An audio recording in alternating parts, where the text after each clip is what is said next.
최고령 래퍼 어설프기 자동차가 할 때마다 쭉 팔리지만 그래도 난 멈추지 않는다. 나와 같이 꿈꾼다면 위대한 한국이 온다면 같이 노래 불러줘. 자랑스러운 그 라인 G5 K-O-R-E-A K-O-R-E-A 여러분 K-O-R-E-A strong K-O-R-E-A G5 K-O-R-E-A strong K-O-R-E-A 이거 K-O-R-E-A G5 K-O-R-E-A 여러분 근데 이 마이크가 나오나? 나오고 있는 거예요? 네. 아, 여러분 반갑습니다. 대한민국 최고령 래퍼입니다. 최고의 래퍼는 아니고 최고령 래퍼. 예, 김정호입니다. 여러분 환영합니다. 정말 예, 먼 데까지 오시느라고 정말 수고 많으셨어요. 고맙습니다. 제가 무슨 노래 했는지 아세요? 잘 모르겠어요? G5 KOREA G5 코리아 이야기를 한 겁니다. G5 지금 우리 얼마예요? G20 의장국 했다고 좋아했잖아요. 제가 여러분들께 말씀드리고 싶은 것은 G5 5대 강국 정도는 돼야 된다 이런 이야기를 하는 거죠. 왜 5대 강국이 돼야 되느냐? 우리는요 유럽의 어느 구석에 있는 그런 나라가 아니에요. 유럽의 어디 구석에 있으면 거긴 다 나라들이 작기 때문에 좀 적당히 살아도 돼요. 근데 우리 주변의 나라들은 다 커요. 하나같이. 네. 하나같이 다 크다. 우리 옆에 일본, 독도 달라 그러잖아요. 네. 우리 또 서쪽에는 중국, 뭐 어마어마하죠. 세계에서 가장 큰 나라. 이런 나라가 있는 거예요. 그러니까 여기서 힘 좀 쓰고 말 좀 하려고 그러면 지금 정도의 국력으로는 어림도 없는 일이다 라는 거예요. 그러니까 우리가 나라의 순위로 따지자면 세계 1등이 미국이잖아요. 국력으로 2등은 중국, 그 다음이 일본, 그 다음이 지금 독일인데 독일, 프랑스 이렇게 나가잖아요. 제가 여러분들에게 또 우리들에게 주어진 이 시대적 과제라고 하는 것은 독일하고 같아야 된다. 우리가 독일 정도의 국력을 가져야 우리가 그래도 중국하고 일본 틈에서 그래도 힘 좀 쓰고 그래도 말 좀 하면서 산다는 거죠. 네. 그래서 G5 KOREA 이걸 제가 부른 겁니다. 근데 워낙 랩이 어설퍼가지고 무슨 소리인지 못 알아듣겠지만 아 괜찮아요? 네, 우리 같은 편입니다. 예. 예. 작전 세력인데. 맞아요. 작전 세력. 예. 근데 G5 정도 되려면요 두 가지 큰 조건이 있습니다. 하나는 남북 통일이 돼야 돼. 인구가 커야 돼. 인구가 많아야 돼. 한 8천만 정도는 돼야 되는 거예요. 예. 우리 윤희정 학생이 우리 남북 통일하자 그러는데 진짜요. 예. 근데 북쪽에 의한 통일이 아니고 남쪽에 의한 통일이 돼야 되는 거지. 또 하나 그래야 되는 가장 중요한 이유는 우리가 한 5만 불 내지 6만 불 소득이 돼야 됩니다. 우리가 중국이나 일본보다 덩치가 작기 때문에 소득은 그들보다 훨씬 높아야 돼요. 한 5만, 6만 정도. 지금 1인당 국민소득이 2만 불, 2만 3천 불 그 정도 되죠. 그렇게 올라가야 된다. 근데 그렇게 어떻게 올라가지? 예, 지금요 여러분 따져보시면 우리나라의 기업들이 삼성전자나 현대자동차나 현대중공업이나 이 정도의 수준 되는 기업들이 한 200~300개 정도 있으면 이미 대한민국은 다 그렇게 되어 있습니다. 5만, 6만이 되는 거죠. 근데 지금은 그렇지 않은 거죠. 그러니까 지금 낙후되어 있는 분야들이 이제 전자라든가 조선이라든가 자동차라든가 이런 정도의 그정 수준으로 올라가야 된다. 세계적인 수준으로 올라가야 된다. 그 중에서 굉장히 가능성이 있고 예. 왜 실행이? 아니 이거 불편하다. 예. 실행이 달아놓은 거 어때요? 내 실행. 괜찮아요? 고생한다. 달려서. 자. 예, 그래. 굉장히 가능성 높은 꼭 필요한 산업이 농업입니다. 대한민국에서 가장 낙후된 산업이 농업이잖아요. 근데 그 농업으로 삼성전자 같은 기업을 만들어낼 수 있을까? 현대자동차 같은 기업을 만들어낼 수 있을까? 만들어낼 수 있다는 걸 여러분들한테 오늘 말씀을 드리려고 하는 거예요. 그리고 이미 상당히 그것을 실현하고 있는 사람이 있다라고 하는 거죠. 그래서 그 사람의 이야기, 오늘 제목이 나라라 병아리 아닙니까? 오늘 병아리 소년 이야기를 여러분들께 들려드리려고 하는 거죠. 이 소년의 이름은 김홍국입니다. 전라북도 익산에서 태어난 소년이에요. 소년은 아주 쾌활한 사람이고 적극적인 그런 어린이였어요. 근데 집은 좀 가난해가지고 어머니가 보따리 장사해가지고 뭐 이제 공부도 시키고 이제 그런 소년이었습니다.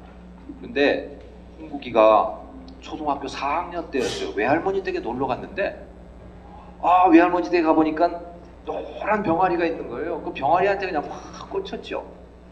그래가지고 외할머니 댁에 놀면서 늘 그냥 계속 그 병아리를 데리고 놀다가 집에 오려고 하는데 외할머니가 병아리 10마리를 선물로 주셨어요. 너무 좋았죠. 그래서 그 병아리를 집에 가져와가지고, 익산인데 집에 가져와서는 뭐 풀도 뜯어주고 논에 가가지고 미꾸라지도 잡아주고 벌레도 잡아주고 물도 떠주고 지극정성으로 키웠어요. 겨울방학이 됐는데 벌써 그 병아리들이 다 큰 닭이 돼버린 거예요. 그래가지고 시장에 나가봤어요. 이게 얼마인가? 250원이었대요. 그게 병아리 한 마리가 얼마였냐면 7원이었어요. 그러니까 7원짜리를 몇 달 만에 250원으로 키워놓은 거죠. 그래가지고 얘가 이제 한 마리에 250원씩 받고 그 병아리를, 그 닭들을 팔았어요. 2,500원을 받았죠. 보통 애들 같으면요 그냥 거기서 그냥 그거 뭐 만화책이나 사보고 무슨 군것질이나 하고 그러고 끝났을 텐데, 이 홍국이는 아주 특이하게도 2,500원 중에서 700원을 재투자를 해가지고 병아리를 몇 마리? 100마리를 산 거예요. 다시 그 병아리 100마리를 데리고 다시 집에 오니 어머니가 기겁을 하셨겠죠. 당연히 그러셨겠죠. 그럼에도 불구하고 그 병아리 100마리를 또 키우기 시작했어요. 5학년 여름방학이 됐는데 그게 또 다 큰 거예요. 그걸 또 장에 내다 팔았어요. 이번에는 25,000원이 됐겠죠.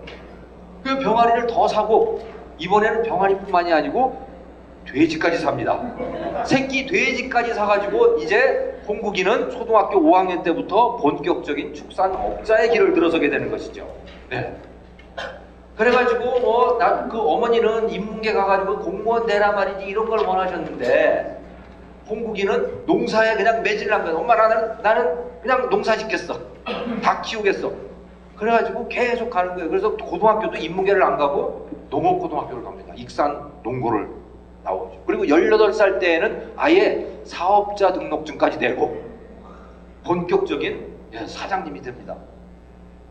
이 홍국이가 지금 그렇게 닭과 돼지와 이것을 키운 세월이 벌써 46년이 됐네요. 지금 김홍국이라고 하는 분이 키우고 있는 닭과 오리의 숫자가 얼마나 된지 아십니까, 여러분? 무려 2억 마리가 됐습니다. 10마리로 시작한 그 축산이 2천만 배가 넘게 불어난 거예요. 어마어마한 거죠. 그래서 여러분들이요, 치킨 3번 드시면 그 중에 한 번은 이분이 기른 닭입니다.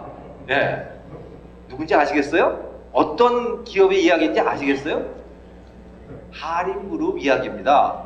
하림그룹 이야기예요. 그런데 오늘 마침 말이죠, 우리 연주를 해주신 우리 음악 감독님의 성함이 하림이에요. 이분이 성함이 진짜예요. 맞아요, 틀려요. 오늘만 특별히 뭐 이름을 바꾸거나 그거 아니죠. 강하림. 강하림. 박수 한번 해주시죠, 우리. 뭐 연주 한번 하실래요? 연주 한번 하실래요? 기념으로? 뭐 기념으로 한번 해보시죠. 긴장된다. 신나네.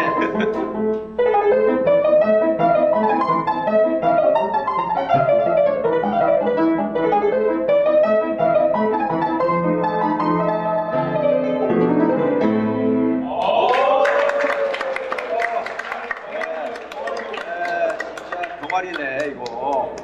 멋집니다 아주. 근데 제 이야기 듣는 것보다 그냥 연주 듣는 게 더 낫겠죠. 제가 생각해도 그래요. 그래도 뭐 나왔으니까 해야 됩니다. 맞춰야 됩니다 이거. 자, 제가 이 이야기를요, 김홍국 회장님을 직접 찾아뵙고 그래 들은 거예요. 왜냐하면 하도 신기해서 농업을 가지고 어떻게 그렇게 성공을 할 수 있을까? 그 사연이 뭔지 정말 궁금해가지고 제가 직접 면담 신청을 해서, 그래서 제가 자유기업원 원장 때 저 자유기업원 식구들 다 데리고 가가지고 그래서 강의를 들은 겁니다. 그래서 제가 알게 됐죠. 이제는 보면 여러 가지 뭐 기사라든가 이런 걸로 이 이야기들이 많이 나와 있더라고요. 예. 자, 그래서 2011년인가 제가 그랬었던 것 같은데, 그리고 나서는 제가 이제 잊어먹었어요. 김홍국 회장님 이야기를 잊어먹었죠. 그러다가 우연히 그 다음 해인가 신문을 들춰보다가 하림의 기사를 보게 됐습니다. 하림의 기사를 보게 됐어요. 봤더니 거기에 하림이 미국에서 세계 식품기업 랭킹 7위인 알란 패밀리 푸드라고 하는 그 기업을 인수를 했더라고요. 이 기업은 닭치는 기업이에요. 닭친다라고 하는 게 좀 그렇긴 하지만 아무튼 닭을 쳐요. 닭을 기르고 닭을 가공하고 닭을 유통하고 하는 그런 기업이에요. 네. 아니 이 양반이 도대체 왜 미국까지 가가지고선 닭고기 기업을 인수를 했을까 굉장히 궁금했었죠.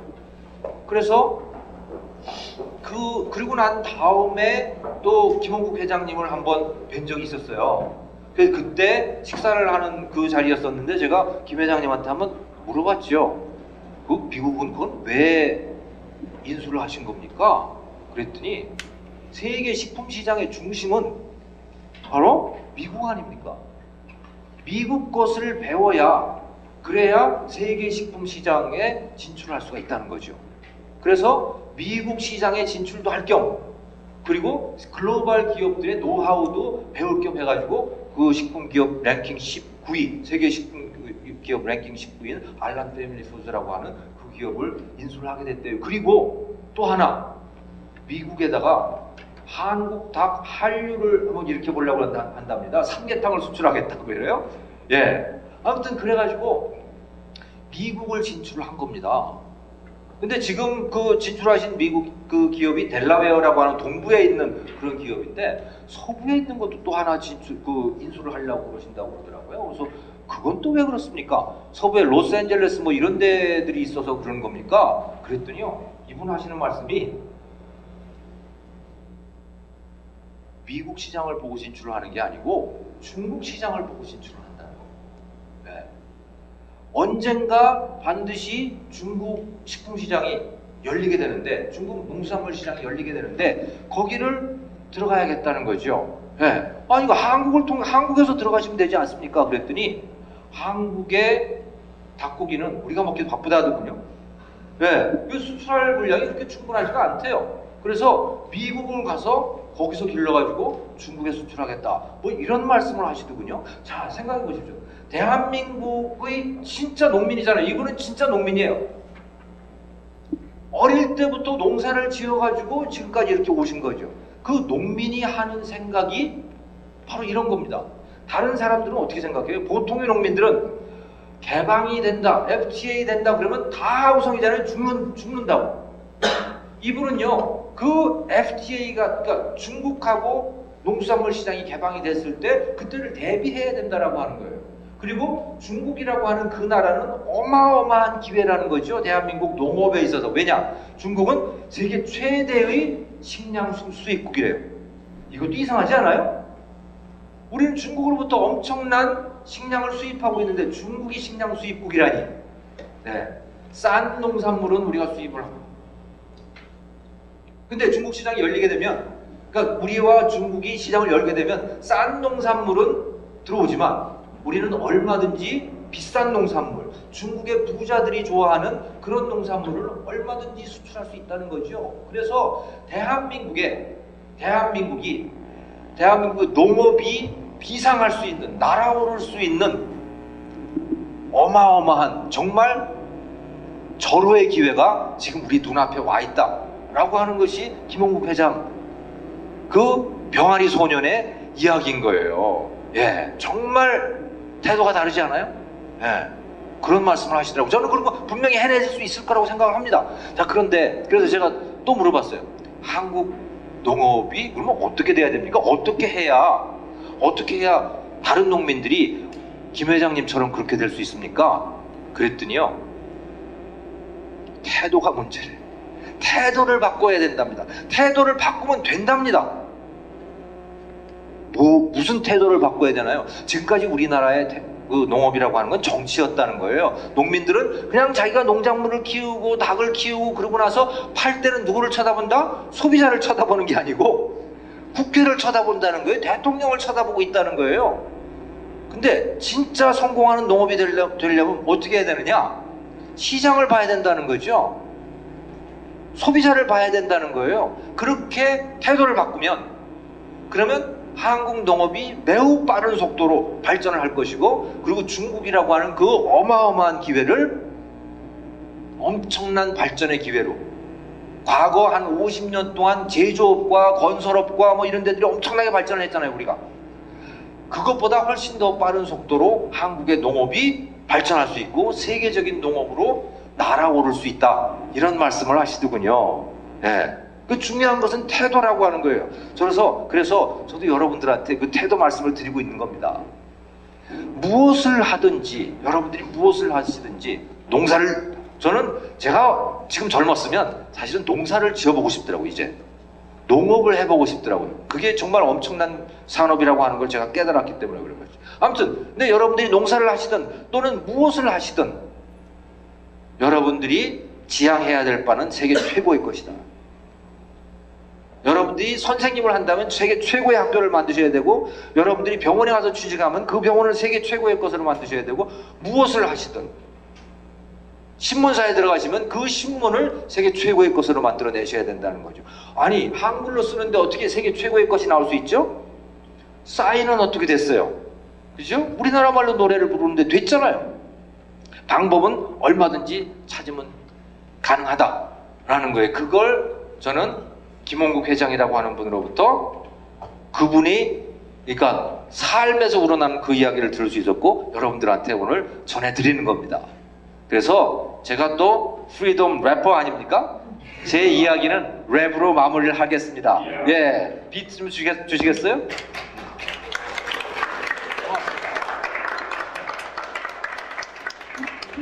안 나오네? 겁먹지마, 너의 꿈을 펼치기에 이 땅은 좁잖아. 큰 세상으로 나가 꿈을 펼쳐봐. 두려움, 실패, 그런 거 널 멈추게 못해.